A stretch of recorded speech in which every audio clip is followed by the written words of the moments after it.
बीते दिनों बस्तर, गरियाबंद और अलग अलग इलाकों के आदिवासी जो हैं अपनी 19 सूत्री मांगों को लेकर विधानसभा घेराव के लिए निकले थे।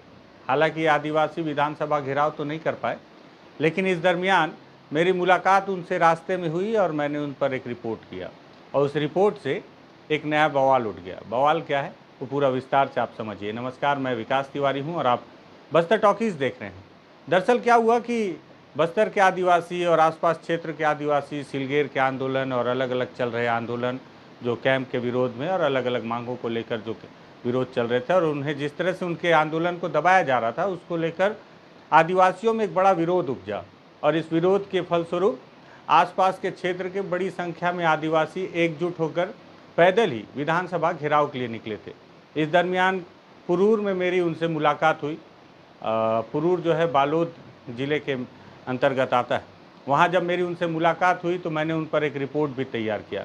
उस रिपोर्ट में मैंने कुछ शब्द कहे, उस शब्द को सुनिए। सबसे पहले, सत्ता के गलियारे तक पहुँचने का एक रास्ता माना जाता है, लेकिन अब आप सोचिए कि बस्तर के आदिवासी अपनी मांगों को लेकर, चाहे वो गरियाबंद के हों या बस्तर के लोग हों, अपनी मांगों को लेकर उन्हीं लोगों के पास जा रहे हैं विधानसभा में, जिन्हें वोट देने के लिए जब नक्सली उन्हें इस बात की चेतावनी देते हैं कि जब आप वोट देंगे तो आपकी उंगलियां काट दी जाएंगी, इसके बावजूद वो वोट देते हैं। तो ये आदिवासी उन तक पहुंचते हैं अपनी जान जोखिम में डालने के बाद। और आज जब ये आदिवासी अपनी बातों को रखने के लिए विधानसभा जा रहे हैं तो आप मेरे पीछे देखें कि पुलिस की संख्या बल देखें। तो सुना आपने, ये शब्द थे मेरे। और हुआ क्या कि दरअसल किसी समय में जब 2018 में विधानसभा के चुनाव हो रहे थे, उस दरमियान दैनिक भास्कर अखबार में एक खबर छपी थी। खबर ये छपी थी दंतेवाड़ा से कि एक लड़की जो है वो वोट देने के बाद अपनी उंगलियों पर लगा काला स्याही का निशान मिटा रही है। और जब उससे पूछा गया कि आखिर आप इस तरह से निशान क्यों मिटा रही हैं, तो उन्होंने कहा कि नक्सलियों ने फरमान जारी कर रखा है, अगर वोट दोगे और उंगलियों पर काले स्याही के निशान मिलेंगे तो उंगलियां काट दी जाएंगी। यह खबर उस समय की सबसे बड़ी खबर बनी, सुर्खियों में रही और दैनिक भास्कर के ऑल एडिशन पर छपी और इसके साथ ही साथ अलग अलग अखबारों में भी और अलग अलग टेलीविज़न में भी रह के अलग अलग चुनाव में ये खबरें बार बार उठती रहीं। इसके बाद लगातार पत्रकार और पत्रकारों के साथ मैं भी एक छोटा सा पत्रकार हमेशा इन शब्दों का उपयोग करता रहा कि बस्तर के आदिवासी जान जोखिम में डालकर वोट दिया करते हैं। दरअसल यह लाइन माओवादियों को नागवार गुजरी और माओवादियों ने क्या किया, माओवादियों ने बस्तर टॉकीज़ के नाम एक पत्र जारी किया। पत्र अंग्रेजी में है और दिक्कत यह है कि अंग्रेजी में थोड़ा सा कम पढ़ पाता हूँ, तो पत्र का जो है आपको मैं तस्वीर में उस पत्र को दिखा दे रहा हूँ। लेकिन कहा क्या है उसमें, पहले तो माओवादियों ने ठीक ठाक तारीफ़ की है कि जो अभी जो है बस्तर के जो पत्रकार हैं उन्होंने अपनी खुद के जो चैनल चालू कर लिए हैं, जिसमें उन्होंने 2 चैनलों का मुख्य तौर पर जिक्र भी किया है, जिसमें एक बस्तर टॉकीज़ है और बीजापुर से हमारे जो भाई हैं मुकेश चंद्राकर, उन्होंने शुरू किया है बस्तर जंक्शन। इन दोनों चैनल का इस पत्र में उन्होंने जिक्र भी किया है और इसके साथ ही उन्होंने कहा कि यह चैनल जो है लगातार आदिवासियों की आवाज़ उठा रहा है और बहुत अच्छी बात है और उन्होंने इसके लिए बस्तर के पत्रकारों को बधाई भी दी। लेकिन कुछ नीचे जाने पर उन्होंने इस बात का भी जिक्र किया है कि बस्तर टॉकीज़ के द्वारा बीते दिनों आदिवासियों की विधानसभा चलो यात्रा के दौरान जो रिपोर्टिंग की गई थी, इस रिपोर्टिंग में बस्तर टॉकीज़ के पत्रकार विकास तिवारी मतलब कि मैंने इस बात का जिक्र किया था कि माओवादी जो है वो वोट देने पर उंगलियों के काट देने का फरमान जारी करते हैं और उसके बावजूद आदिवासी अपनी जान जोखिम में डालकर वोट दिया करते हैं। तो इस पर आपत्ति जताते हुए माओवादी संगठन के स्पोक पर्सन प्रताप, जो कि सीपीआई माओइस्ट सेंट्रल रीजन के स्पोक पर्सन हैं, उन्होंने ये पत्र जारी किया और इस पत्र में उन्होंने सवाल किया है बस्तर टॉकीज़ से कि आखिर आज तक आपने कितनी उंगलियां इकट्ठी की हैं और यदि इस तरह की गलत खबरें आप चलाते हैं तो कहीं ना कहीं आपका भरोसा कम होता है। इस तरह से लंबे चौड़े 2 पन्ने के पत्र के बाद मैंने मतलब कि बस्तर टॉकीज़ के पत्रकार विकास तिवारी ने, जिसको सवाल भेजा गया था माओवादी संगठन के सेंट्रल रीजन के स्पोक पर्सन के द्वारा, मैंने भी उन्हें 2 पन्ने का लंबा चौड़ा पत्र लिखा और साथ ही साथ उसमें अखबार की एक कतरने भी उन्हें भेजी, जो अभी इस वक्त आप स्क्रीन में देख रहे हैं। उसमें मैंने लिखा कि आपके सवाल का यह जवाब है कि आपने अपने पत्र के माध्यम से सवाल किया था कि मैंने अपने वीडियो में कहा है कि नक्सली वोट देने पर ग्रामीणों की उंगलियां काट देते हैं। इस बात पर आपको ऐतराज है। दरअसल बीते विधानसभा के दौरान दैनिक भास्कर में एक तस्वीर के साथ खबर छपी कि एक युवती वोट देने के बाद पत्थरों से अपनी उंगली में लगी स्याही मिटा रही है। वजह पूछने पर उसने कहा कि नक्सलियों ने फरमान जारी किया है कि यदि कोई वोट डालेगा और उंगलियों पर स्याही के निशान मिल गए तो उनकी उंगलियां काट दी जाएंगी। इसके साथ ही मुंडागढ़ बस्तर जिले का एक इलाका है जहां किसी समय मैंने रिपोर्टिंग की थी कि वहां कई सालों के बाद पहली दफ़े तिरंगा फहराया जाएगा। इस रिपोर्टिंग को किया और उसके बाद उस इलाके में चुनाव भी हुआ, और चुनाव होने के बाद जब मैं चुनाव के बाद की स्थिति जानने के लिए मौके पर पहुंचा था तो मुंडागढ़ का जो पटेल है उसने बताया, उसके वीडियो भी मेरे पास मौजूद है, कि किस तरह से उसे पेड़ में बांधकर बंदूक के बट से उसकी पिटाई की गई और वोट डालने की मुख्य वजह थी जिससे माओवादी उससे नाराज़ थे। इस तरह से उसकी आप बीती को भी मैंने दिखाया। और बीते दिनों जिस तरह से हवाई हमले की रिपोर्टिंग के दौरान मैंने जो सुकमा ज़िले के अंदरूनी इलाके में जब रिपोर्टिंग की जहां पे हवाई हमला होने की बात कही गई थी, तो वहां भी मैंने एक युवक से पूछा कि क्या आप वोट देते हैं, तो उन्होंने कहा था कि हमें उंगलियां नहीं कटवानी। इस तरह से बस्तर के अंदरूनी इलाकों में कई बार ग्रामीणों ने इस बात का जिक्र किया है और इसे स्वीकार किया है कि माओवादियों ने उंगलियां काटने का फरमान जारी किया है। यहाँ यह भी सच है कि अब तक उंगलियों के काटने का कोई मामला सामने नहीं आया है। ये सच है कि मैं आज हालांकि दैनिक भास्कर के साथ साथ अलग अलग ग्रामीणों के मुंह से इस बात को ज़रूर सुन चुका हूं कि माओवादियों ने कहा है कि यदि वोट देंगे तो उंगलियां काट दी जाएंगी, लेकिन आज तक किसी भी चुनाव के बाद किसी भी ग्रामीण की उंगलियां काटी नहीं गई हैं। यदि यह चेतावनी है तो चेतावनी के बाद देखा जाता है कि माओवादी पहले अगर कोई भी चेतावनी देते हैं तो उस चेतावनी पर यदि ग्रामीण अमल ना करें तो उन्हें एक बड़ी सज़ा दी भी जाती है।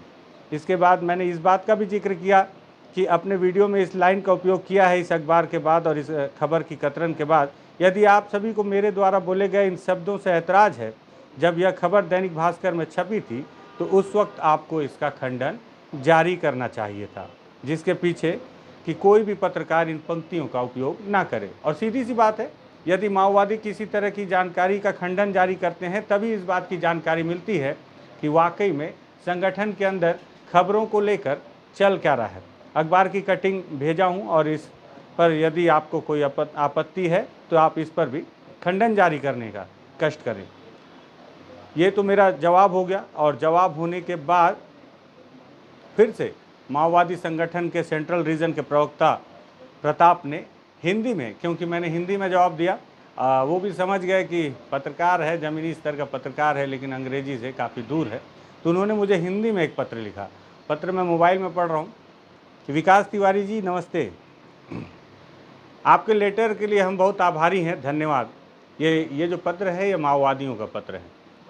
आपने जो पेपर कटिंग भेजा वह हम पढ़े और आपका अनुभव को भी हम समझे, लेकिन तिवारी जी यह पूरा मामला एक तरफ का ही होता है। आपका दायित्व तो यह भी बनता है कि इस पर संगठन का राय लूं करके भी सोचना था, लेकिन आप किस वजह से इसे मिस किया पता नहीं। वास्तव में संसदीय चुनाव को हमने एक राजनीति मुद्दा के रूप में ही लेते हैं। It is a political battle, बस इतना सा अंग्रेजी लिखा है जिसे मैं पढ़ पा रहा हूँ। लेकिन सरकार ने बड़े पैमाने पर सुरक्षा बलों को तैनात करती है। वे लोग बहुत अलोकतांत्रिक तरीके से जोर ज़बरदस्ती से मतदाताओं को वोट करने के लिए मजबूर करते हैं। ऐसे समय पर हमारी पीएलजीए जनता की सुरक्षा के लिए सैनिक कार्रवाई करते हैं, लेकिन चुनावों से सैनिक कार्रवाइयों का कोई लेना देना नहीं है। अगर पुलिस वहां पर नहीं पहुंचती है तो हमें राजनीतिक प्रचार को शांतिपूर्ण ढंग से ही चलाते हैं। जनता बहिष्कार करेगा या नहीं करेगा, जनता जनार्दन होता है, हम कौन होते हैं उनकी उंगलियां काटने के लिए। दैनिक भास्कर में एक महिला के अनुभव के रूप में जो लिखा वह कहाँ तक सच होता है, वह सरासर झूठ है। वास्तव में हम उसी समय उस पर खंडन करने का था। यदि हम उंगलियां काटते हैं तो 40 से 60 और 70% मतदान कैसे होता है, इसलिए ऐसा हरकतें नहीं करते। एक जनहित पत्रकार के मुंह से एक झूठ निकलने से हमें बहुत खेद लगा और आपको लेटर लिखा है। इसका मतलब कि माओवादियों का कहना है कि बस्तर टॉकीज़ जो है वो जनहित का पत्रकार है और उसके द्वारा इस तरह की गलत अफवाहें फैलाई गई जिसका उन्हें दुख हुआ और इस तरह से उन्होंने चिट्ठी लिखा है। लेकिन एक लंबे समय से हमारे बारे में बहुत सारी अफवाहें फैलाई जा रही हैं।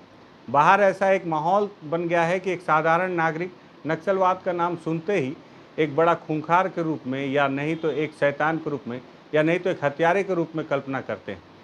वे लोग एक दहशत में रहते हैं। वास्तव में बहुत बार यह साबित हुआ है कि हमसे जो जंगल में मिलते हैं, ये लोग पहले डर जाते हैं और आखिरी में बहुत प्रेम और मोहब्बत, प्रसन्नता के साथ हम जो भी पूछते हैं मदद करने के वादा के साथ विदा लेते हैं। आप लोग प्रत्यक्ष रूप से मनहास का रिलीज़ तो देखे होंगे, जो एक, और इसके साथ ही एलेक्स पॉल मेनन को भी देखा होगा, और ऐसे कई लोग को आप देखे होंगे हमारी कस्टडी में जिन्हें एक भी खरोंच नहीं आने दिया जाता। तिवारी जी, यह तो एक स्वाभाविक है। कभी भी एक रिएक्शनरी सरकार जहां तक संभव हो क्रांतिकारियों के बारे में बहुत सारी अफवाहें, झूठ और भ्रम फैलाती हैं, लेकिन धीरे धीरे बादल जैसा सब खुलता चला जाता है। वैसे हमारा क्रांति आगे और बढ़ेगा और जनता में इस क्रांति की लहर फैलेगी। इसमें आप जैसे जनहित पत्रकारों का योगदान की ज़रूरत बहुत ज़्यादा है। हम आशा करते हैं और उम्मीद के साथ आगे बढ़ते जाएंगे। विकास तिवारी जी का विकास को चाहते हुए लाल सलाम। लाल सलाम माओवादियों ने लिखा है इस पत्र में, और इसी में आखिरी लाइनों के साथ उन्होंने इस पत्र को ख़त्म किया है कि इसी बीच आप हमारे कैमरे के बारे में, मैंने, आपको याद होगा, माओवादियों के कैमरे के बारे में एक स्टोरी की थी। उस स्टोरी पर उन्होंने अपनी प्रतिक्रिया दी है कि इसी बीच आप हमारे कैमरे के बारे में जो स्टोरी बनाया बहुत अच्छा लगा। हम आशा कर रहे हैं कि आप जैसा वादा किए हैं बहुत सारे सच्चाई को सामने लाएंगे। कृपया करके अपना वादा निभाएं। और उन्होंने इस बात का भी इसमें जिक्र किया है कि आप चाहें तो इस पत्र को भी एक स्टोरी के तौर पर बदल सकते हैं। और यह पत्र भी मध्य रीजन, मतलब सेंट्रल रीजन के प्रवक्ता प्रताप के द्वारा मुझे भेजा गया है। ये माओवादियों ने बस्तर टॉकीज़ के लिए एक पत्र जारी किया। पत्र के जवाब में मैंने भी अपना जवाब दिया और उसके जवाब में फिर से एक पत्र आया है। लेकिन आखिरी में मेरा एक सवाल ये भी है कि माओवादियों ने एक बात का जिक्र किया है कि आपने केवल एक पक्ष की पत्रकारिता की है, दूसरा पक्ष आपको जानना जरूरी है। तो माओवादियों से मेरा भी ये सवाल है कि मैं जंगल जंगल भटकता रहता हूँ और जंगल के हर उस इलाके में पहुँचता हूँ जहाँ पहुँच पाना काफ़ी कठिन है। मैं अपनी हिम्मत की दाद नहीं दे रहा हूँ, मैं इस पर अपना दम नहीं भर रहा, लेकिन मैं बता रहा हूँ कि मैं काफ़ी उन इलाकों में जाने की कोशिश करता हूँ। जाना काफ़ी चुनौतीपूर्ण है। और यदि आपको लगता है कि बस्तर टॉकीज़ में किसी तरह की चीज़ों पे खंडन जारी करना है या बस्तर टॉकीज़ के द्वारा किसी खबरों को गलत चलाया गया है और आपका कहना है कि संगठन से इस पर मैं राय लूँ, तो जिस तरह से यदि पुलिस से किसी तरह की राय लेनी होती है तो मेरे पास यहाँ पर कई ऑप्शन हैं। अगर मैं चाहूँ तो यहाँ पर बस्तर के आईजी का कार्यालय है, बस्तर के एसपी का, साथ ही साथ बीजापुर, दंतेवाड़ा, प्रत्येक ज़िले के एसपी के कार्यालय होते हैं जहाँ पर मैं जाकर उनसे मुलाकात करके अपने सवाल रखता हूँ और उसके जवाब उनसे ले पाता हूँ। लेकिन यदि मुझे माओवादी संगठन से किसी सवाल का जवाब लेना हो तो मैं कैसे संपर्क करूँ? हालांकि आपके संपर्क का कोई स्थल नहीं होता और यही वजह है कि कई बार आप लोगों को ऐसा लगे कि हमने खबर गलत चलाई है, लेकिन हम खबर तथ्यों के आधार पर ही चलाते हैं। इससे पहले भी दैनिक भास्कर में ये खबर छपी, आप लोगों के द्वारा किसी तरह का खंडन नहीं किया गया, तो ये खबर हर किसी ने सत्य मान ली। यदि आप लोग खंडन करते तो इस पर भी विचार किया जाता कि माओवादियों ने इस मुद्दे पर गंभीरता से विचार किया है और अपना पक्ष रखा है। तो अगर आपको कभी भी लगे कि कोई भी पत्रकार किसी तरह से गलत खबर चला रहा है, तो सरकार जिस तरह से अब खबरों का खंडन करना शुरू कर दी है, मैं भी उम्मीद करता हूं कि आप भी अपना खंडन करें और इस तरह से किसी भी खबर को तत्काल एक पक्षी ना सोचें। अगर आपको भी लगे कि माओवादियों का बस्तर टॉकीज़ के साथ का ये बातचीत तो वाकई काफ़ी रोचक है, इसे जानना चाहिए, सुनना चाहिए और समझना चाहिए कि बस्तर के जंगलों में रहने वाले जो माओवादी हैं, इन्हें भी खबरों से कैसा ऐतराज़ होता है, खबरों की छोटी छोटी लाइनों से इन्हें कैसा गुरेज होता है, तो आप भी इस वीडियो को ज़रूर शेयर करें, बातचीत करें कि बस्तर के जंगल में जो चल रहा है क्या चल रहा है। धन्यवाद।